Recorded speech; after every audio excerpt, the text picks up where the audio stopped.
Halo guys, berjumpa lagi bersama kita Bayanaka FX. Kali ini kita akan mereview sebuah indikator yang mana indikator ini akan sangat membantu kita yang masih belum terlalu paham terhadap market structure atau support dan resisten.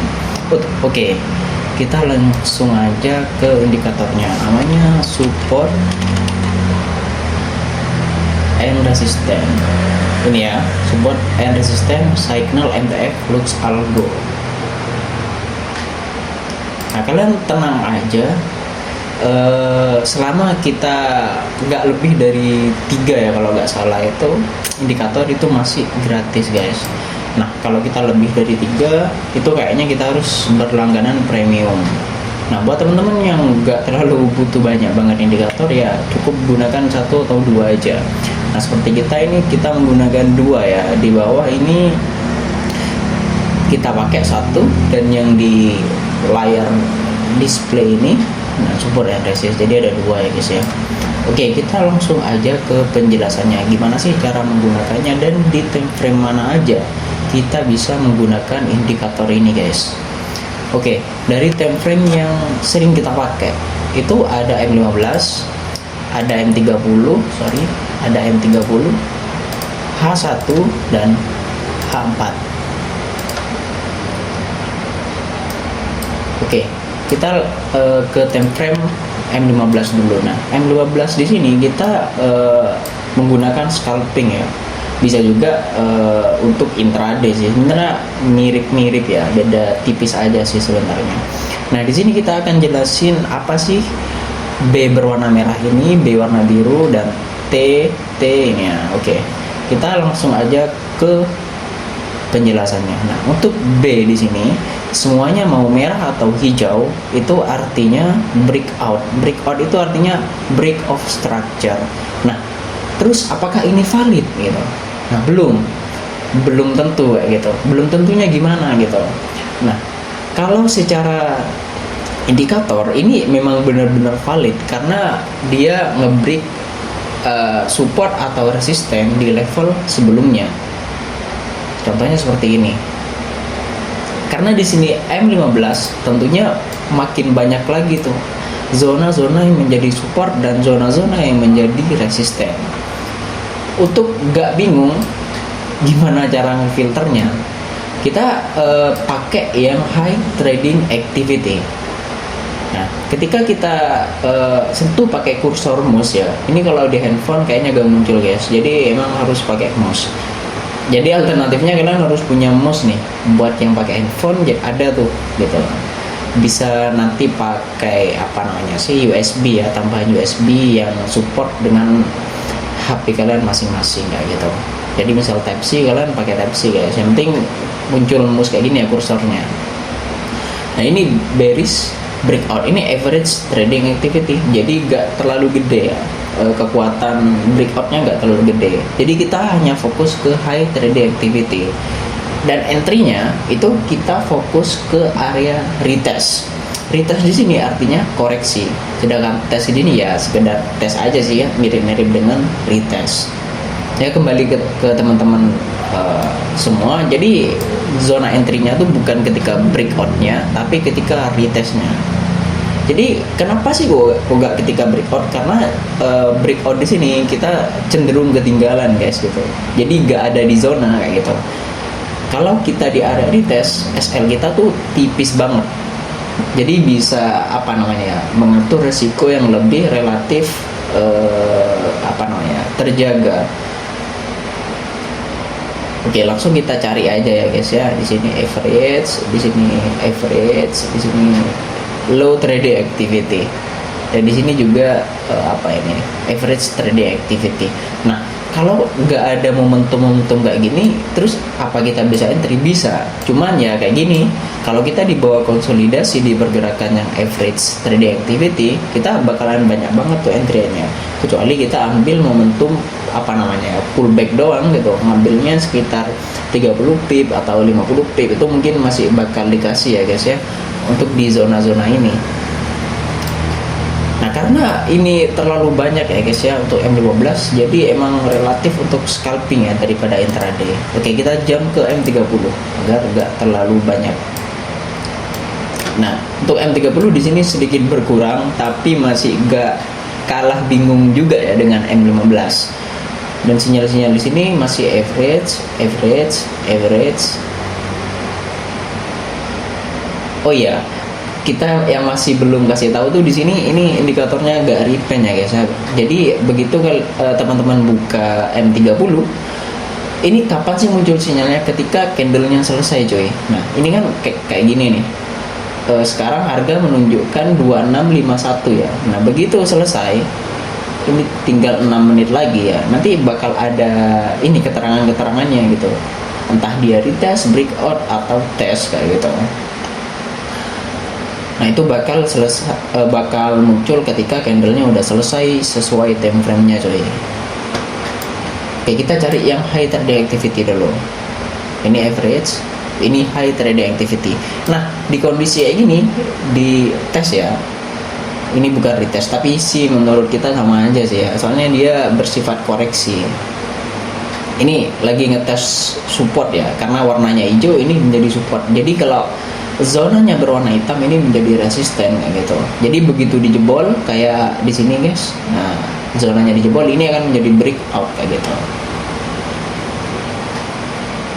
Ini high trading activity. Jadi misal nih kita ambil posisi buy, kita entry aja nih gitu. Setelah muncul sinyal ini di zona hijau ya guys ya. Jangan lupa di zona hijau. Oh, ada lagi ngetes sinyal nih. Ini 70 pip ya, asalnya 70 pip, sedangkan TP-nya bisa 1:2 ya, berarti di sini. Nah, kayak gini guys, 1:2. Jadi gak mesti zona itu 30 pip, 50 pip. Jadi zona tuh ada yang lebar banget ya, ada yang kecil banget zonanya, jadi disesuaikan aja gitu. Jadi kita entry-nya di zona ini, entah ini di sini di 2656, bisa juga di 2652 kayak gitu. Jadi terserah buy limitnya teman-teman atau nunggu buy stopnya aja. It's okay lah ya. Yang penting SL kita pastinya ada di bawah zona hijau ini. Mungkin teman-teman di sini ada yang berpikiran, ya enak sih gitu. Kalau bicara candle yang udah selesai, bicara structure yang udah selesai, enak sih gitu. Coba candle yang sekarang kayak gitu, bisa nggak kira-kira? Nah, kebetulan di sini ada average trading activity. Nah, kita kebetulan ada entryan di sini coy. Entryannya buy. Kenapa kita buy gitu? Karena udah jelas banget di sini sebelumnya kan zonanya hijau merah ya. Jadi otomatis breakout nih di sini. Habis itu dia retest, kembali turun ke bawah. Retestnya ini average trading activity. Jadi nggak masalah, ini masih kehitung retest ya. Nah, dia turun nih buat support lagi di sini. Habis itu ke breakout lagi ke atas kayak gitu. Nah, jadi kita menyimpulkan bahwasanya di sini bakal ada pantulan kuat ya gitu di support yang di sini. Jadi kebetulan karena supportnya di sini berdekatan, ada support 1, support 2 di sini. Ini bisa jadi area scalping TP1 dan di sini bisa jadi area TP intraday-nya coy. Jadi kayak gini teman-teman, kita contohin ya. MT5. Nah, di sini kita ada entryan XAUUSD sama Bitcoin ya. Nah, ini sama-sama buy. Jadi kita nentuin zonanya ini untuk intraday. Jadi kebetulan aja sama ya sama indikatornya. Kita agak ikut indikator yang di sini. Cuman kita ngasih tahu kalau ini area bisa dijadikan alat bantu kita untuk analisa. Misal kayak gini aja deh. Misal kita gak mau ngikutin tes atau breakoutnya si indikator ini, boleh, bisa. Alternatif lainnya selain kita nunggu itu ya, high trading activity, kita bisa pakai time frame H1 gitu.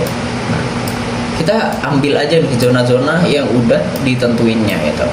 Jadi kita bisa jadiin ini analisa instan coy.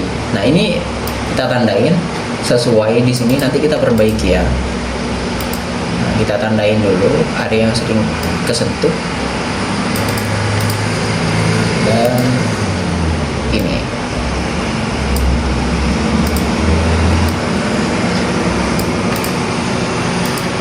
Ini ada support juga kecil banget di sini.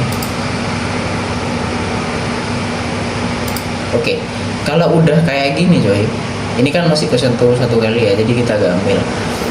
Nah kalau udah kayak gini, kita hide aja atau sembunyikan aja indikatornya, jadi gak terlalu pusing gitu kan. Nah karena areanya ini lebar, kita ambil aja tuh ujung-ujungnya.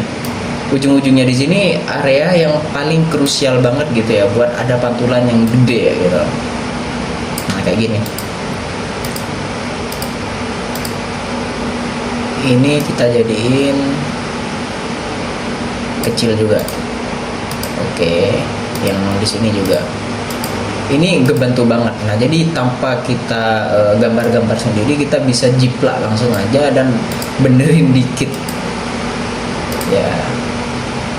Dan bisa jadi ini analisa murni dari kita sendiri kalau kayak gini. Nah, ini di H1. Dan bener aja ini areanya direspek dengan baik, dan ini gak bikin bingung ya. Terus gimana nih cara nentuinnya? Kalau udah kita marking kayak gini ya, jadi kita ambil kesimpulan cuy gitu. Sekarang ini ada di bawah ini, ada di bawah resist yang di sini, karena udah dijebol otomatis breakout kan. Kita tandain aja nih, ini jadi resist ya, ini jadi resist, jadi warna merah, ini jadi support karena sebelumnya di sana ada pantulan. Oke, ini support intraday 1, ini support intraday 2. Jadi kita boleh entry di area-area ini tuh ya.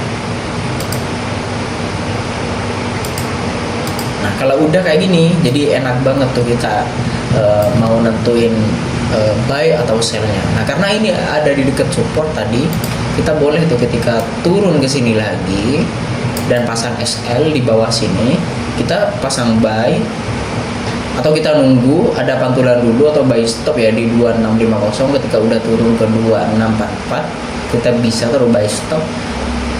Nah untuk target satunya di sini coy. Jadi dari 26 berapa ini, 2645 ke 2660 itu udah sekitar 50 pipan ya, jadi lumayan lah untuk scalping. Nah jadi kalau area ini udah dijebol, ini bakal terjadi breakout dan retest lagi untuk melanjutkan kenaikannya ke atas ini. Seterusnya kayak gitu. Begitu area ini dijebol, nanti dia bakal breakout dan ada retest lagi. Cuman kadang sih ya, gold ini dia langsung breakout terusan aja sih gitu kalau udah bikin all time high lagi. Jadi ya kembali ke teman-teman sendiri, mau entry ketika breakout atau mau entry ketika koreksi. Nah jadi ini aja sih penjelasan dari kita, gimana sih cara nentuin support dan resisten ketika kita masih belum kenal banget yang namanya market structure gitu. Nah ini contohnya di XAUUSD, dan indikator ini teman-teman bisa praktekin di pair manapun itu. Oke, mungkin hanya ini aja yang bisa kita bantu jelasin ke teman-teman. Kalau ada pertanyaan silahkan ketik aja di kolom komentar, nanti kita bantu jawab ya.